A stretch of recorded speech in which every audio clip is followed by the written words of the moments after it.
Sorry, I'm putting you on speaker. Okay, now she's Okay. Okay, good now. Can you turn the camera up? Can she pause? Can you turn your camera up? Because she's using your iPhone. Do you have a hand? Do you have John Lennon? Is the other way, John Lennon?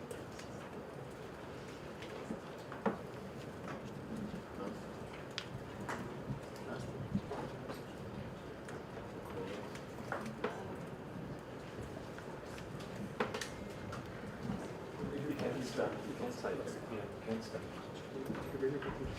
Can I have handholds? Yeah. okay. Alex, have you got mine yet? No, I haven't. Just give me 1 second so I can hear this.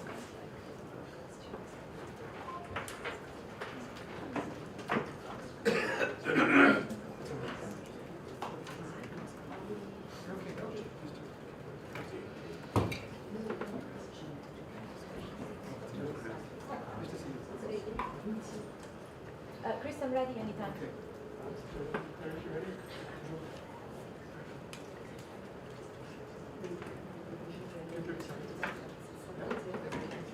Chris, shall I go?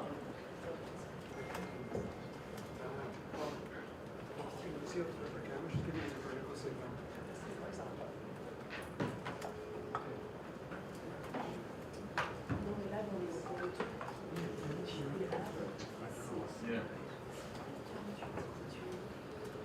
30 seconds. Camera horizontal.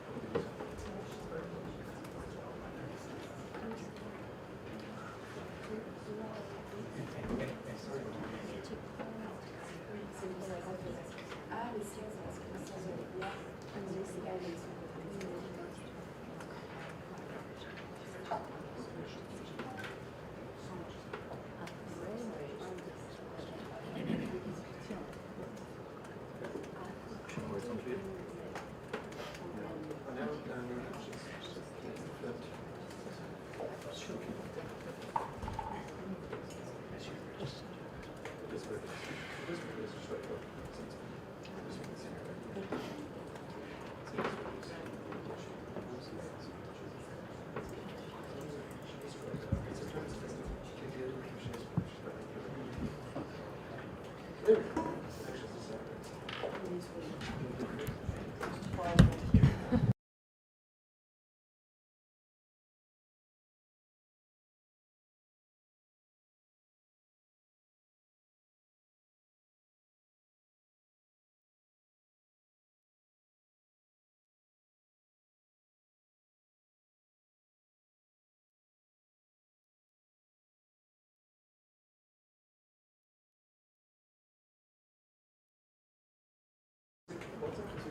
Recording in progress.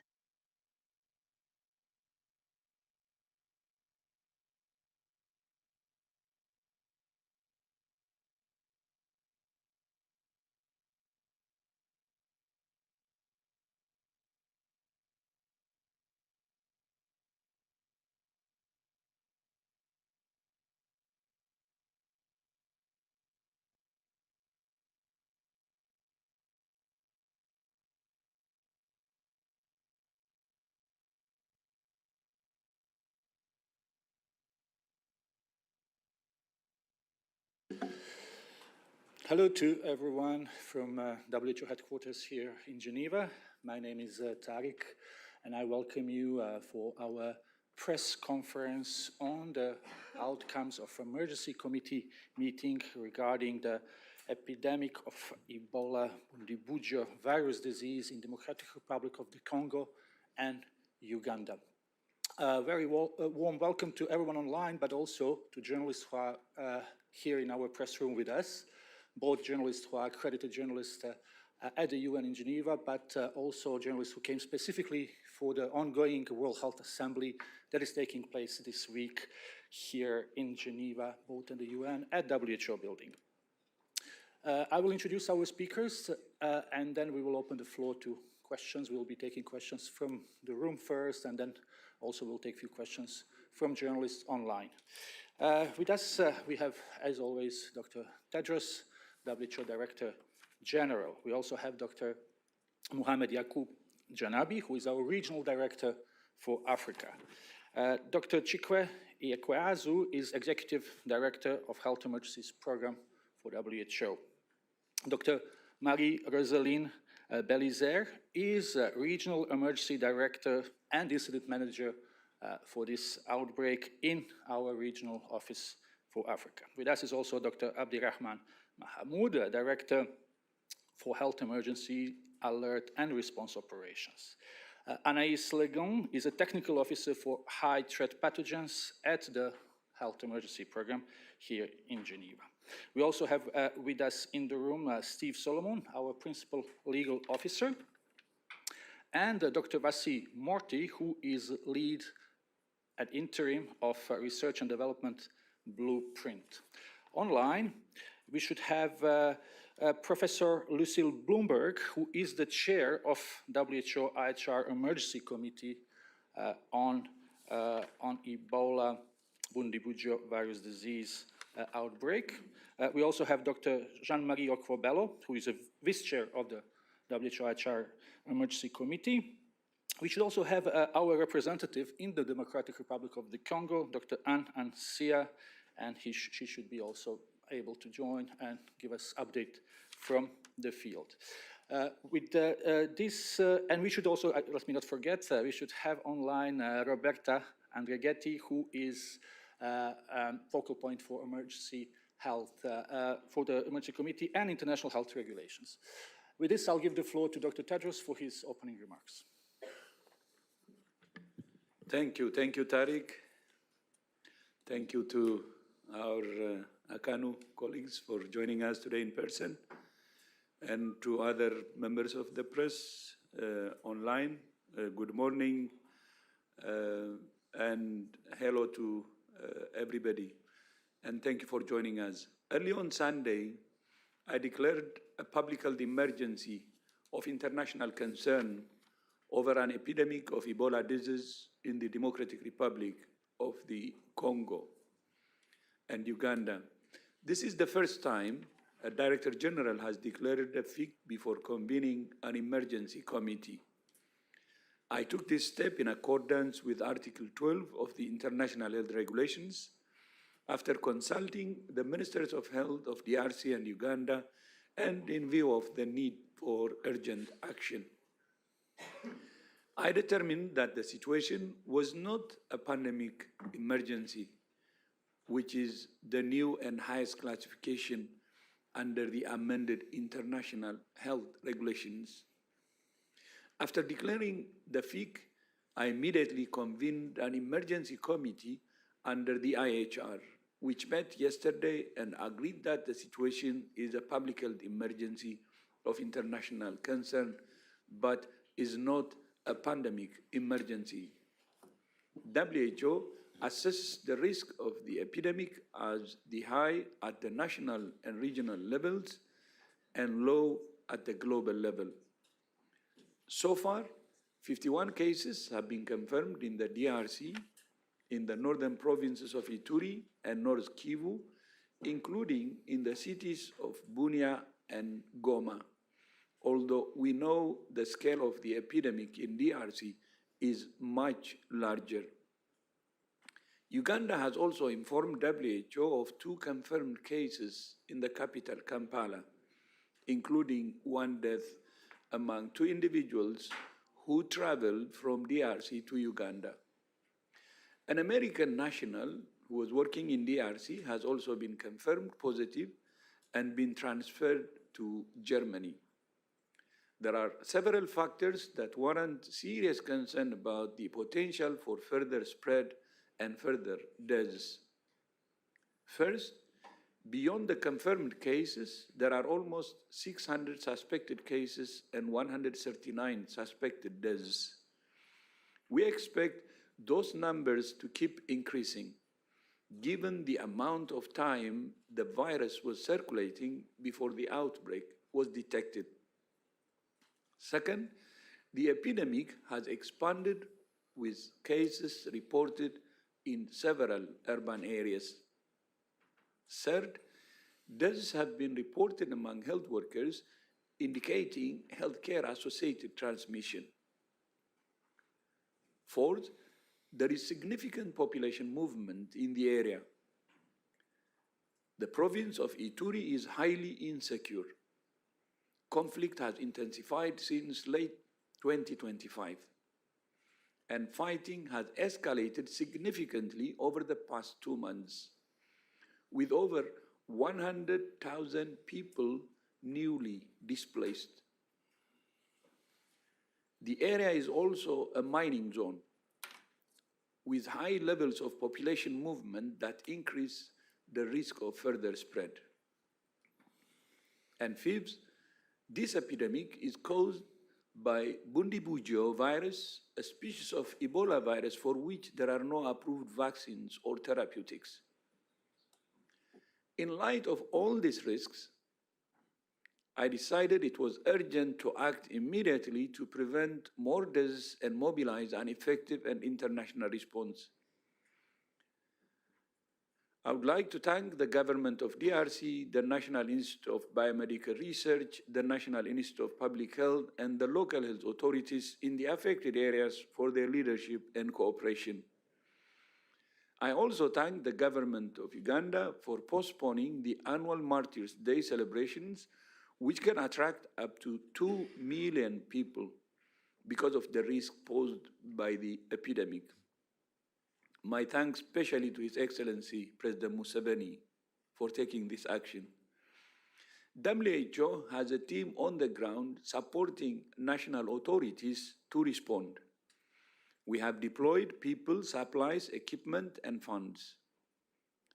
To support our response, I have approved an additional $3.4 million from the Contingency Fund for Emergencies, bringing the total to $3.9 million. In the absence of vaccines and therapeutics, there are many other measures countries can take to stop the spread of the virus and save lives, which the Emergency Committee has outlined in its temporary recommendations. To say more, I'm pleased to invite the chair of the committee, Professor Lucille Bloomberg, from the University of Pretoria in South Africa. Professor Bloomberg, thank you for your leadership at this time, and over to you. So good morning, DG, Dr. Tedros, and members of the media.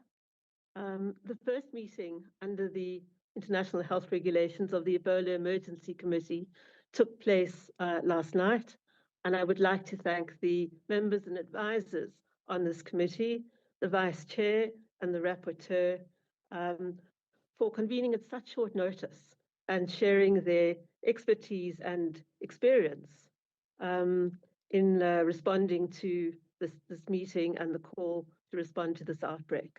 I'd like to thank the WHO Secretariat for their support and excellent work. We recognize the DG's swift action in response to Ebola by declaring this a public health emergency of international concern, and the members voiced their strong support for the continuation of this as a public health emergency of international concern.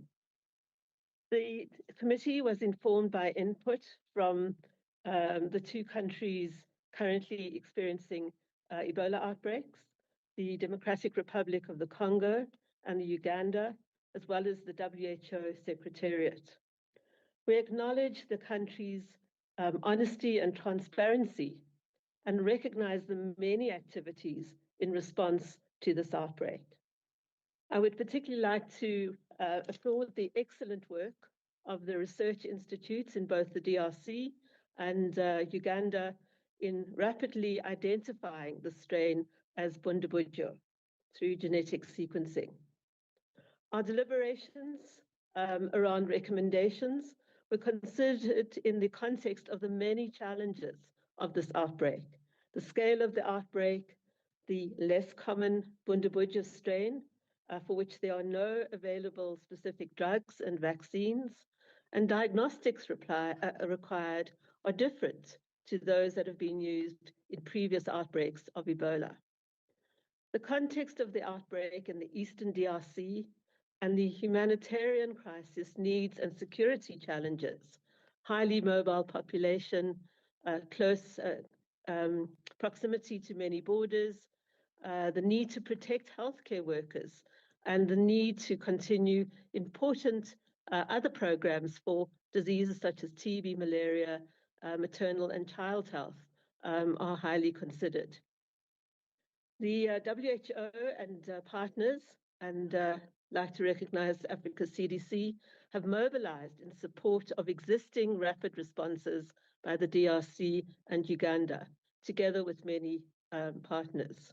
However, resources, additional people, many resources, research and development of countermeasures is urgently required. The director, the DG has, I think, outlined the important traditional outbreak responses that need to be intensified. Surveillance, identification of contacts, the need for infection prevention and control, protection of healthcare workers and families is absolutely paramount, as well as protecting lives and livelihoods. We need to support the rapid development and research around countermeasures. And the resources required for this. The current situation and criteria for a public health emergency of international concern have been met, and we agree that the current situation does not satisfy the criteria for a pandemic emergency. The people in the area and those who respond need to be kept safe and allowed to be able to do what they need to do in a critical time such as this. I would like to acknowledge the unique role of the WHO in its convening and organizing power for responding to these outbreaks. The role of the media as an important partner in communicating is absolutely critical. I thank you.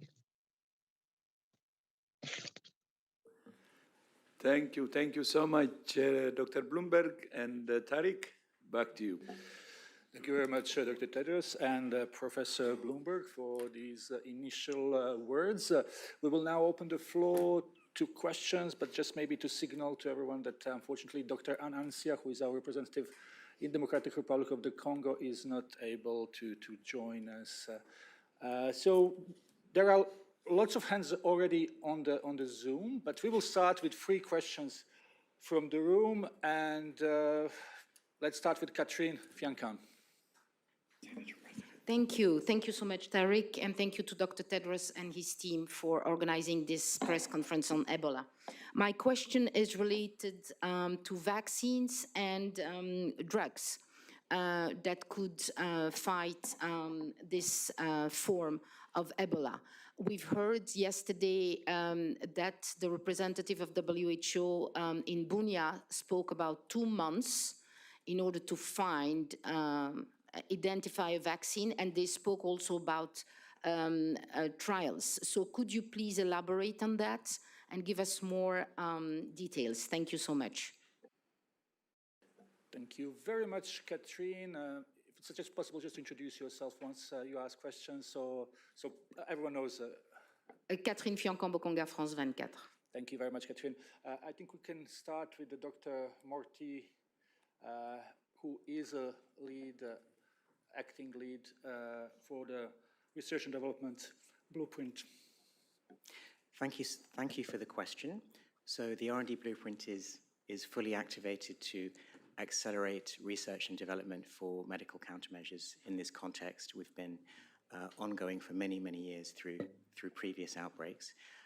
So as DG said, I would like to start before going into the R&D by saying that I think the important statement to make is that we must really scale up intensive care, patient referral pathways, and prepare for a fairly promising pipeline in terms of therapeutics. So there certainly is hope along the way. Clearly, we do not have any approved vaccines for Bundibugyo. So the question was about the pipeline for Bundibugyo. There is a RSV Bundibugyo vaccine. So this would be the equivalent of Ervebo, which would be specific for Bundibugyo. There are no doses of this which are currently available for clinical trial. So this needs to be prioritized as the most promising Bundibugyo candidate vaccine. The information that we have is that this is likely to take 6 to 9 months. Before that, there is another candidate vaccine that is being developed that is based on the ChAdOx1 platform, so the same platform that was the AstraZeneca vaccine, but with Bundibugyo as the insert. That is a collaboration between Oxford and the Serum Institute of India. They are manufacturing that as we speak, but there is no animal data to support that. And so it is possible that doses of that could be available for clinical trial in 2 to 3 months, but there is a lot of uncertainty about that, and it will depend on the animal data as to whether that is considered a promising candidate research vaccine for Bundibugyo. So that's what I would say about the pipeline now. Thank you. Thank you very much, Dr. Morty. Anaïs, would you like to add something? No, just to reiterate a very important point that Vassi made. Our priority right now is to help set up the platform, starting with safe and optimized treatment center, good patient referral pathway to ensure that every single suspected case can be early detected and cared for, while we are preparing for upcoming trial on promising candidate therapeutics. I think that's what is very important for everyone to remember, and this is being done as we speak. Thank you. Thank you very much, Anaïs. And Professor Bloomberg and Dr. Okwobele, if you want to come at any point, just please signal on Zoom, and we will give you the floor. Let me look again at the room. Rory, please. Thank you. Rory O'Neill at Politico. I was wondering if you could comment on the decision by the US to impose a travel ban on Uganda, DRC, and South Sudan, and whether you have any advice or recommendations for countries with more direct travel links to those countries on whether that would be an appropriate public health measure to take. Thank you. Thank you, Rory. Dr. Mahamoud, would you like to start? Thanks for that question. Well, WHO recommendation for a long time is evidence and science-based and solidarity. For some time, we know what works. What works is contact tracing, monitoring those contacts, isolation, and immediate referral. Give you an example, like Uganda has done an incredible amount of work in tracing all the contacts and putting them in an institution or home quarantine and monitoring them. So we encourage all contacts, and our recommendation, we'll hear from the emergency committee what the recommendations are. All contacts, all cases should not travel. So we would like to, all countries, and appreciate what they have done so far. That's the first step of defense in terms of a global health security. Second element, countries are doing point of exit screening. Both Uganda, DRC are already doing that. So in support of the activity done by Uganda and DRC and going in this humanitarian conflict area, supporting them is the best medicine for the entire world in support of solidarity of DRC. It's a complex, as DG said, hundreds of thousands displaced population, insecurity, travel restrictions. Countries have sovereign, they do their own risk assessment, but they do have to provide to us the justification and the rationale behind their mandates. And we are seeing more and more countries. But currently, our top priority is to work closely with DRC in ensuring all the contacts are traced and all the patients suspected are put in the clinical pathway in safe environment and with the best care provided. Thank you very much. Looking if anyone else would like to add something. If not, we will move to one more question from the room. Can I add something?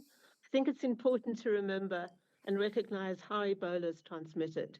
It requires direct contact with blood and body fluids of an infected person. So it's not casual contact. It's not airborne. I think we need to be aware of that. And this relates to travel restrictions, which are not supported under the IHR recommendations. And we've heard about contact tracing and quarantine of those. Thank you very much, Professor Bloomberg, for adding that. Let's take one more question from the room. Nina Larson. Thank you very much for taking my question. Nina Larson, AFP. I was wondering if we have any indication of how long Ebola has been spreading for, or how long it had been spreading for before it was detected, and if you have any response to U.S. Secretary of State Marco Rubio, who yesterday said that the WHO was a little late in identifying this current outbreak. What role do you see that WHO had in that detection, and what impact do you think the U.S. cuts may have had on the speed with which this response happened? Thank you. Thank you, Nina. Maybe we start with Anaïs. Thanks. This is an important question. I think a lot of people have questions around that. So regarding the detection of this outbreak, again, I would like to remind everyone that the surveillance starts within the communities and starts with the health authorities in every single country. As soon as WHO was aware of the signal, support was provided to DRC to investigate as quickly as possible. And this ended up with a confirmation late last week. Investigations are ongoing to ascertain when and where exactly this outbreak started. Given the scale, we are thinking that it has started probably a couple of months ago, but investigations are ongoing, and our priority is really to cut the transmission chain by implementing contact tracing, isolating, and caring for all suspect and confirmed cases. I defer to my colleagues for the other question. Thank you. Dr. Janabi, would you like to add something? Yeah, on top of that, I think it's important first detecting outbreaks such as Ebola in a complex setting like Ituri province in the DRC is inherently challenging. Surveillance systems rely on a combination of community reporting, local health facilities, lab confirmation, and a partner coordination. So in remote or insecure areas, it can take time for cases to be recognized, samples transported. I said the other day, from Ituri to Kinshasa is 1,700 kilometers. So until diagnosis is confirmed. So it's very important to emphasize that primary responsibility for detecting outbreaks rests with national health authorities as part of the international health regulation framework. So WHO role is to support countries technically, operationally, and with coordination so that signals are rapidly investigated and confirmed. I just wanted to add that. Dr. Mahamoud? thanks. Just to build on the Anais and the point raised by Dr. Janabi, is to put this in context. This outbreak is happening in a highly endemic other diseases that present similar symptoms, from malaria, dysentery, and all other. So that index of suspicion, we've been picking signals from here, and yesterday we heard from the DRC authorities where their ongoing investigation are almost right now being completed. What they told us yesterday was on April 20th, there was a death of a patient. Always there's a spillover, there's a first case being detected, and then there will be a super spreading event either in a funeral or in a healthcare facility. So from the initial report they told us yesterday was April 20th, what's so-called the index case. And then the body was transferred on April 22nd. Why I'm spending some time here is just to put this in context, because big statement needs to be supported with data. So April 20th, there was a death. April 22nd, that body was transferred. And May 5th was a super spreading event where we detected a social media report of deaths in the communities. The provisional government with WHO sent an investigation team on May to 12th, where they collected sample, did the EP investigations. Sample was sent to in INRP, and out of those 13 samples, 8 was confirmed. So between April 20th and May 8th, you can, in a highly malaria endemic zone, if you don't have that high index suspicion, if you don't have the right facility to test, you can, even in high income countries, you will have that delay in the start of an outbreak. So when action was taken, provisional government and the national government, and the results were available in 16 hours, in DRC, we just need to salute and appreciate what was done in a hardly complex conflict settings. Thank you very much. And Dr. Belizer? Maybe I can add to this. Dr. Tedros. Yeah.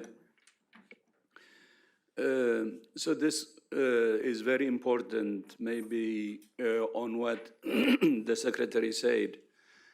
It could be from lack of understanding of how IHR works, you know, and responsibilities of WHO and other entities. We don't replace the country's work. We only support them. So that's why there could be some lack of understanding. But then, of course, there is a delay in detection, and there are many factors here. Number one is security. I said it in my speech. Ituri province has been marred with conflict for some years, but the last few months was even very intense. There was very intense fighting. And the last couple of months, even more. In April, I think the highest number of civilians killed. And more than 100,000 people newly displaced, you know, hundreds of thousands displaced in Ituri and live in camps. And displacement means not only displacement of the population, but of course, including the health workers. And you know, health facilities cannot work optimally when there is conflict and when the health workers are also fleeing as part of course, the community which is displaced. So it affects the whole surveillance system. And not only that, it also affects access. So I think it's very important to understand in what situation is even the surveillance itself and all the things that the country does is done. The country has good capacity, by the way, they have good experience. This is the 17th, and there was a recent outbreak that they arrested it, detected it early and arrested it quickly.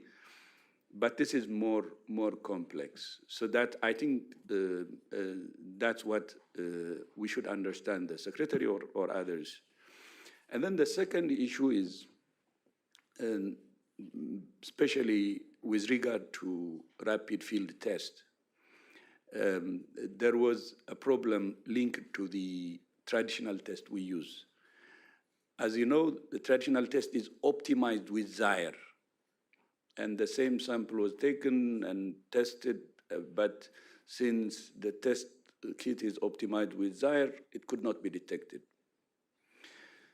And then, of course, one samples were transferred to Kinshasa, and they tried to see if there are other things. The samples were transferred to the National Institute of Biomedical Research, INRB. It takes time. Imagine from Ituri to Kinshasa, and then checking all that is again adds to the complexity. But as you know, Bundi Buji has been detected, if I'm not wrong, in 2007. So it's very rare. That adds to the complexity and lack of optimization in terms of test kit. And then the third issue is, I think Abdi raised it, non-specific early symptoms. For instance, if you take malaria and typhoid, the early symptoms are the same. And the region is very endemic to those diseases. So the health workers, the early signs, they will associate it with malaria or typhoid, and they can't diagnose based on the symptoms. They may start treating. That also takes time. So it's very complex, and it's very difficult to follow a simplistic approach and say blame this or that. It's very difficult. But as far as we know, the country has capacity. They're trying their best, and they will do their best, but it's very important to understand the complexity, and before we conclude, bring all the factors into some kind of understanding of the complexity. It's not that simple, but from our side, we don't replace countries. This is the country's responsibilities, each and every country. But we support them. Thank you so much. Thank you, Dr. Tedros. I understand that Professor Bloomberg would like to add. I think the DG has spoken about Bundabujo and the diagnostic challenges, so thank you very much.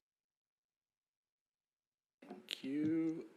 And I'm just looking if anyone else would like to say something. If not, let's go to journalists online, and we will start with Jennifer Rigby from Reuters. Jennifer?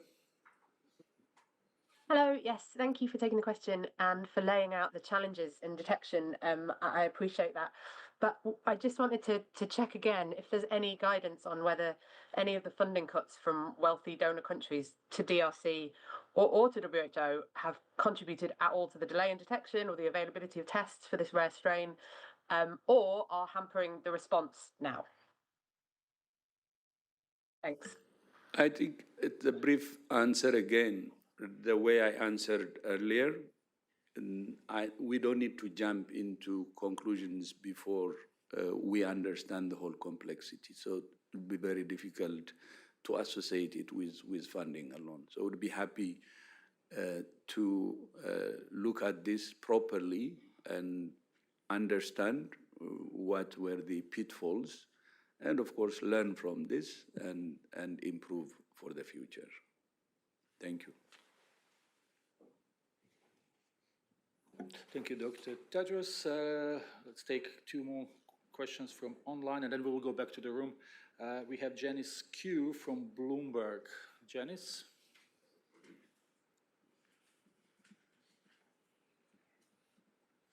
Hi, can you hear me? No, we can't hear you very well. Sorry, I'm trying to adjust my microphone. Is that better? Yeah, it is better. Great, thank you very much. I was trying to find out Merck's Avibo shots. I know that this is specifically used for the Zaire strain, but will it be given to health workers protectively? And the new promising vaccine candidate that was mentioned earlier by Professor Bloomberg, is that also produced by Merck? Janice, I think you got cut. Sorry for that. Maybe Dr. Morty can answer the first question that we were able to hear.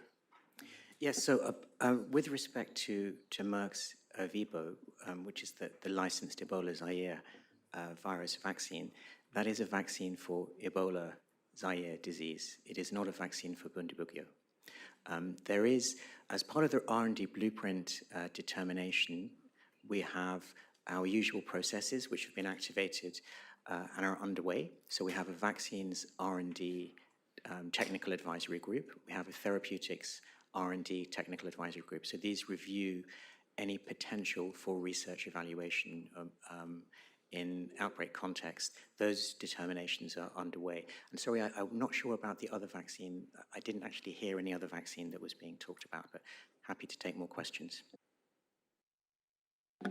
Thank you very much. Well, Janice, as we didn't hear the second question, you can send us email, as everyone knows. It's media@who.int.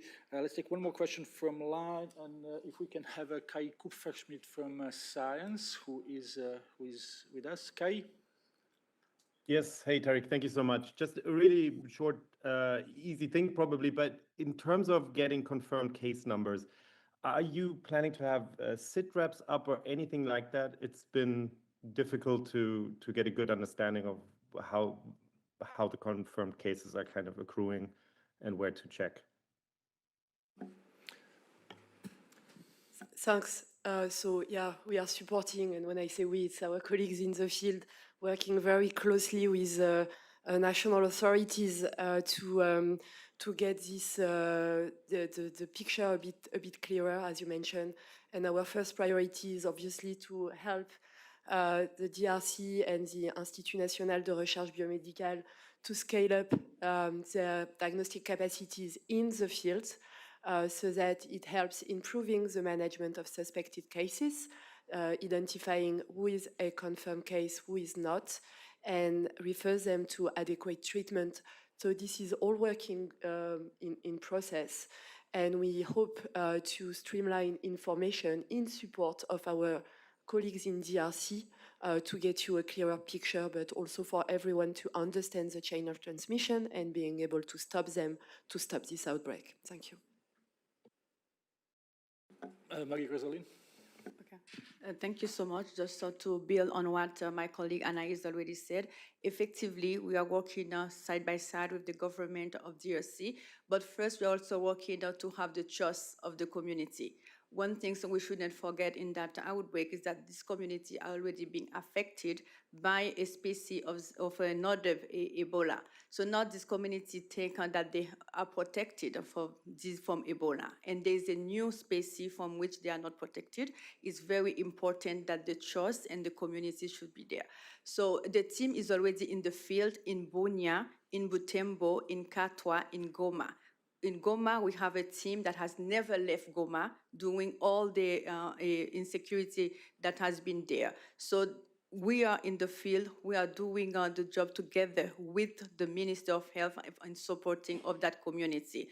For treatment center, we already identifying together with the minister where we can place and do the treatment center.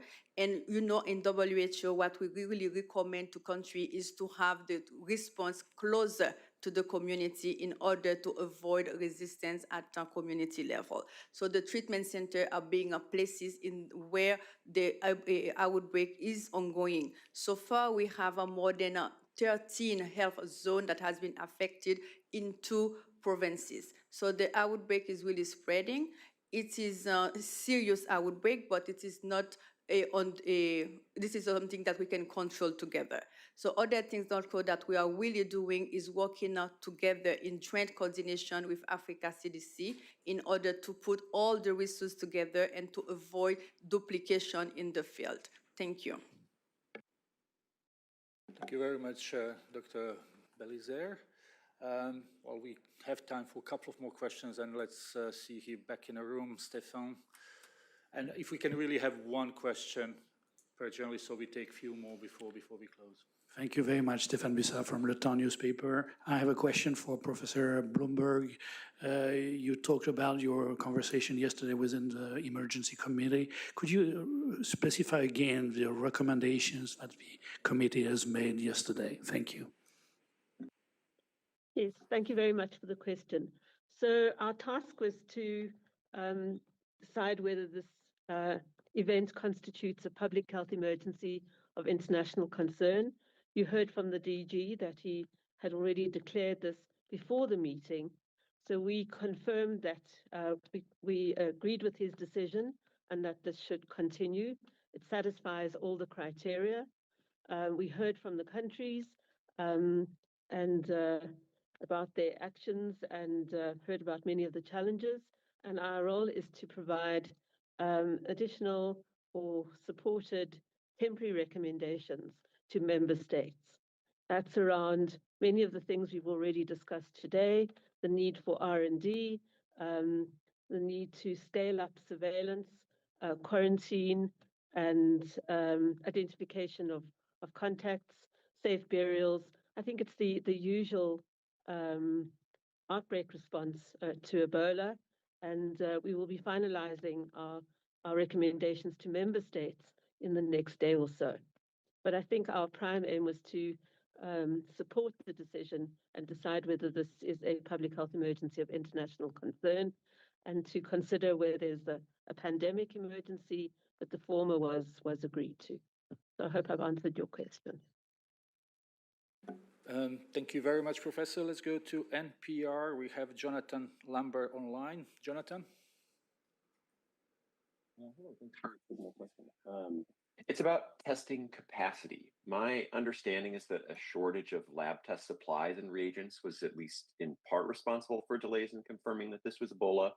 Can someone speak to the supply chain of testing and reagents and kind of where funding for this, as well as funding for the transport of samples, comes from and what might have caused the shortage?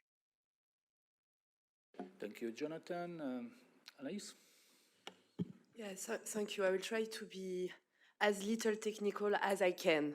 As you understand, the virus circulating is part of a genus called ortho-Ebola-virus. It's a different species that the one that is called Ebola virus. I know it is not very easy to understand, and we apologize for that. We have taxonomists helping us on that. So there are a number of tests that can detect Ebola virus, all right? And there are also tests that can detect all the different ortho-Ebola viruses. But this is different type of test, requiring different type of capacities and platform for testing. In DRC, the reference national laboratory that is based in Kinshasa is equipped with the capacity to test for all filoviruses, so all ortho-Ebola viruses and all ortho-Marburg viruses. In the field, they've scaled up capacity in the past because of the previous outbreak, to the support to the people who recovered from the disease, the ability to detect Ebola virus on a platform that can only detect that virus. Now, we are working with INRB and other colleagues to look at different platforms, and there is a promising one, the one that is being used, and we are working very closely with INRB so that we can get good validation data that would be able to be close to patient PCR testing, able to detect Bundibugyo as well. So we are using, sorry, they are using two different types of platform to ensure that detection is timely enough. At the same time, they are scaling up, and I think Marie-Roseline, you will want to to complement, that along with a decentralized approach, bringing care to patients and to communities, it goes with the lab as well. It is critical that we reduce the delay. In terms of supplies, the conventional PCR I mentioned that is able to detect for all filoviruses, there is no supply of that. The manufacturer has been producing and orders are ingoing. Similarly to the other kit I mentioned. So for the time being, it's not a supply issue. We need to ensure that the right platform with the right data, obviously, arrives at the right place. And this is the work that is being done as we speak. Over. Dr. Ghebreyesus, would you like to add something, or Dr. Belizer? Thank you so much. In addition to what Anaïsa said, I want to ask another layer of complexity, which is the logistics and to transport this material from Kinshasa to Bunia. So for so many hours or day, we are waiting for flight to go, and the flight has been canceled day by day. Even today, our colleague of Africa CDC should have lead to Goma, and the flight has been canceled.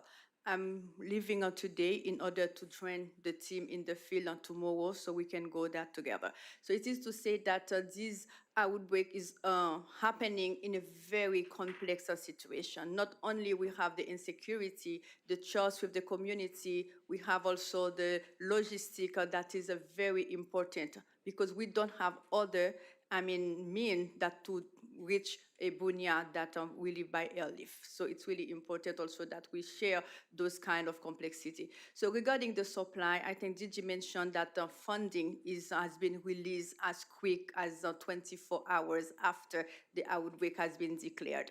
So we also receive £1 million from FCDO, which we really say thank you because FCDO has been a partner who support a lot our work in the region. We also receive a fund from DG HERA. We also will be released 2 million from our regional emergency public fund that will be released to support. So the funding is coming, but now also when you have the supply, we need the logistic to be able in order to reach the field, which is very important. Thank you. Thank you, Dr. Ghebreyesus. Yeah, thanks for that. Just to connect some of the dots in many of the questions, whether it's around the laboratory itself, the supply chain, the request for CITREPs, they all lead to our absolute priority now is to identify all the existing chains of transmission. So this principle of identifying the chains of transmission is the same principle with every Ebola outbreak, and it's very important to get that right. And that's really where everyone is focused on at the moment, because that will then enable us to really define the scale of the outbreak and be able to provide, Kai, I think, ask for regular CITREPs, provide all of us the information we need both to manage the situation itself, which is then the priority, and then to scale the response in support of the excellent capacity that exists already in the DRC. We've been working with the Institut National Santé Publique, the new national public health agency, for a few years now, not only during outbreaks, but also in peacetime to scale their capacity, to grow their capacity, collaborating with them. INRB is a well-known, world-renowned science establishment already with a lot of capacity. My colleagues have referred to the challenges in logistics in the country, the humanitarian situation, the challenges with conflict.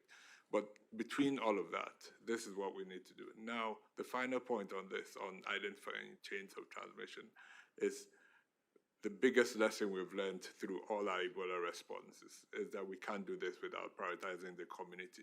So if we think that we are going to jump in there and solve all the problems, which is the instinct of many people working in this field, then we will not have learned the lessons of history. So the lessons are that irrespective of the pressure right now to go in, to do, to jump, that we have to work with the national institutions, the communities, the people. It is only through them and the confidence that we can build in them that we will be able to identify these cases, isolate them, identify the contact, isolate the cases, treat them, identify the cases, treat them, identify the contacts, isolate them. This is not possible without the community. So Yes, there's a lot of pressure for us to answer all the questions right now, but I also solicit a bit of patience as we figure out what is going on, what we need to do, and deliver an appropriate response for this to support the people and the government of the DRC. Back to you, Tariq. Thank you very much, Dr. Ghebreyesus. We are really approaching 12 o'clock, time we would have to stop. Let's take like the last two very short questions from Jamie and from Laurent. So Jamie first, then Laurent, and very short and one question. Thank you very much. Dr. Ghebreyesus, you mentioned a question that I wanted to ask, but I just wanted to go back. So Madame Legon, you said that earlier that you're thinking that this has started probably a couple of months ago. And I note that the number of suspected cases is continuing to grow. I think it was 500 yesterday. Today it's 600, you mentioned. So based on those dynamics, what is your projection about how long this outbreak could last and how many people could be affected? Basically, to give us an early idea of what you just mentioned, Dr. Ghebreyesus, about defining the scale of this outbreak. What are your early projections about that? And I just wanted to ask another quick one, which sort of alludes to what you said. Infodemic and cultural disbelief came up from the WR yesterday. What are you doing? We have a team on the ground around Bunia right now. What is being done locally to try to help address that infodemic, which is a term that Director General has used very often in the past, of course? Thank you for putting me in the spot. I'm not a modeler, so I will not be able to answer your question precisely. We know there are teams ongoing. There has been a couple of modeling studies that have been published. Again, currently our understanding is focusing on what we can do now, cutting the chain of transmission and helping communities, and I think I'll defer on what's being done to my colleagues. That being said, we will not wait for this virus. So we are already scaling up. And as things evolve in the field with the capacity to diagnose, with the capacity to isolate, with the capacity to care, we will get a better understanding of that. But right now, our priority is to focus on supporting affected communities with the full response capabilities as close as possible to them. And I'll defer to you, Marie-Roseline. And Dr. Janabi as well. So Dr. Janabi, then Dr. Balisac. Yeah, thank you. Maybe what I can top up regarding the trajectory, it is too early to provide any precise projection on duration or total numbers. However, experience tells us that trajectory will really depend heavily on how quickly we can scale up case detections, like my colleagues have said, isolation, community engagement, which Chikwe just mentioned, and infection prevention measures. So at this stage, I think that could be the best response. Okay, thank you. So we receive some modeling studies because we are working with some partners. One of them is the Imperial College of London, who just released some modeling studies. So based on that study, their estimation, we are talking about modeling. So they estimate that we can have two scenarios. One of them is between 400 to 800 cases, that could be.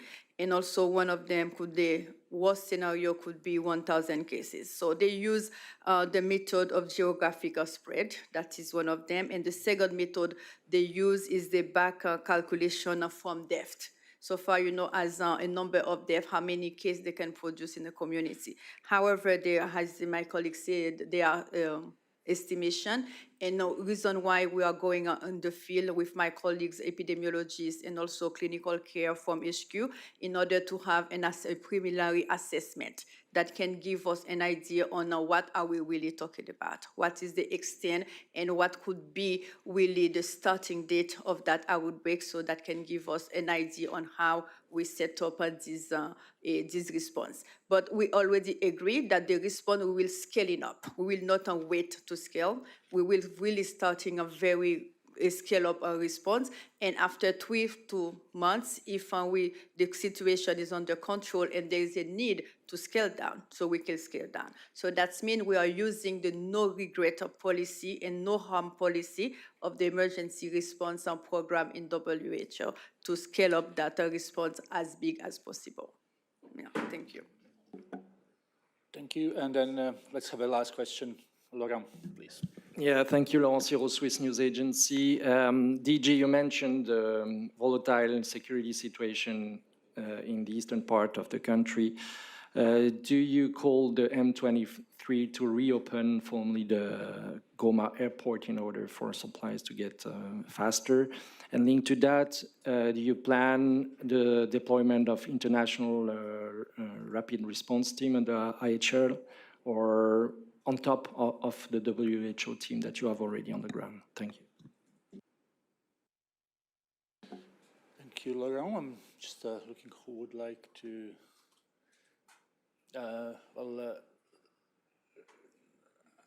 Tedros, or Abdi, whoever. I can start. All right, Dr. Ghebreyesus. I'll take the second part of the question first on the deployment. We already have, firstly, we have a big WHO team already in the affected areas, like my Roslyn said, in almost all of them. They've been there. It's the reason, together working with the national authorities, that we understand there's an outbreak at the moment. And we've been scaling that up, supporting the national authorities too, to deploy their colleagues from Kinshasa to Bunia. In addition, we have a joint cross-WHO team already on the way from both the regional office and HQ, depending on skills that are needed and capacities needed, and we will scale that as required over the next few days continuously. Now, the principle of how we respond to outbreaks has changed significantly over the years. So we will work with the local communities, identify where they have gaps before we fly down any troops to go and save them. The whole principle of how we work has evolved a lot. We respect the capacity that they have built. We identify any gaps, we discuss that with them before we start thinking about who is to go. So that's exactly what has started happening from the very first day, and how we are responding to the needs on the ground.